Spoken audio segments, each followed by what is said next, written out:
Education disparity between blacks and mainstream America has been a reality for the entire history of the United States. From the time of slavery, when it was illegal to educate blacks, up to Jim Crow, when blacks were forced to go to separate and unequal schools, all the way until today's society. Today, I would like to illustrate how exactly this education disparity perpetuates itself in our contemporary times, and I would also like to present it as a social injustice. Furthermore, I would like to present how this isolated social injustice is connected to the overall experience of being black in America. So what is a social injustice? Well, let's first define what social justice is. Social justice is the view that everyone deserves equal economic, political, and social opportunities.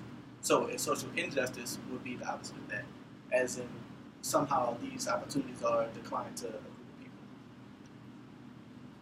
Education inequity is a component of an overarching social injustice with being African American in the United States. So, what's unique about the black educational experience? Black students, first of all, enter the educational environment with a handicap. The disparity in scores continues throughout their entire educational career. More black students go to poorer schools, and black students are disproportionately punished throughout their entire academic career. So I have a couple of charts with a little more numbers to back up what I'm saying. So beginning the home, and this is before students actually begin school, their black students are read to less, they're told stories less, they're taught letters less. They also have less experience with arts and crafts, and they visit libraries less.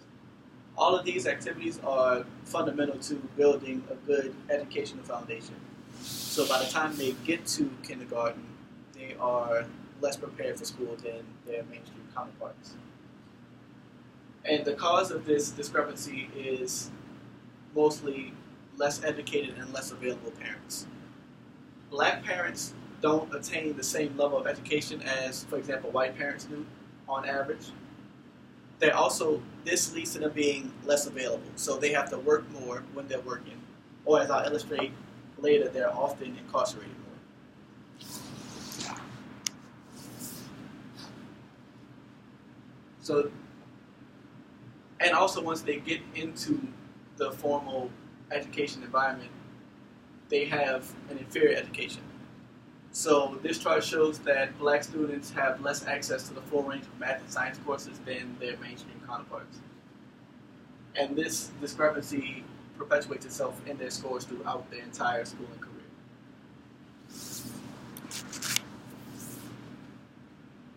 But not only is the schooling and the education inferior, the experience is inferior.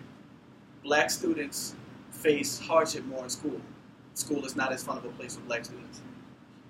From this chart, we can see that black students receive more out-of-school suspension than any other demographic in academia. In fact, black students make up only 16% of students, yet they receive 32% of the in-school suspensions. 42% of them are suspended out of school. They make up 42% of out-of-school suspensions, and 34% of them are expelled. Black students are also referred to law enforcement more often. As you can see from this chart, they make up most of the juveniles arrested.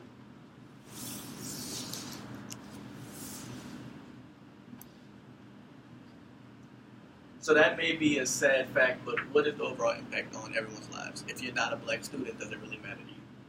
Well, as Dr. Martin Luther King said, injustice anywhere is a threat to justice everywhere. And this is particularly true of the education inequality because it's both a symptom and a contributor to the overall social injustice that blacks experience in America. So what these charts show is first of all, it's incarceration rates of blacks compared to other demographics, as well as information on police activity. So the top chart shows the rate of incarceration per 100,000 prisoners, and blacks by far make up the most prisoners per 100,000 residents. So the fact that the suspension rate is higher is reflected in mainstream society. In fact, according to a Harvard article, black men are 33% more likely than white men to be incarcerated, and that is almost an exact reflection of their likelihood to be suspended from school.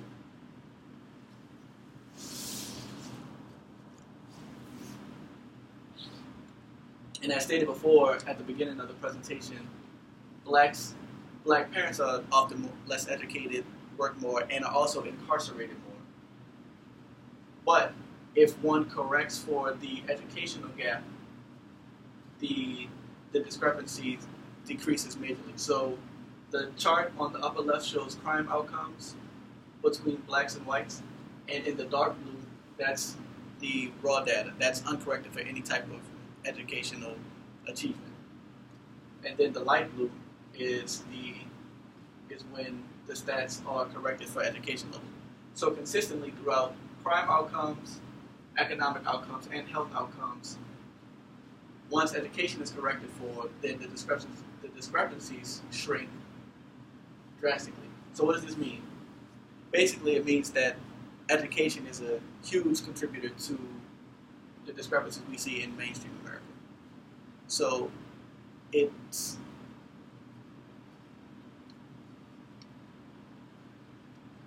pivotal that one receives a good education, because once one does, their likelihood to engage in bad activities or make a lesser wage or have a lower quality of life due to health drastically decreases.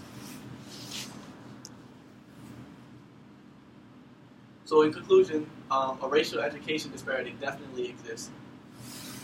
And this disparity is not an isolated incident. It's both a cause of racial inequity throughout the entirety of the United States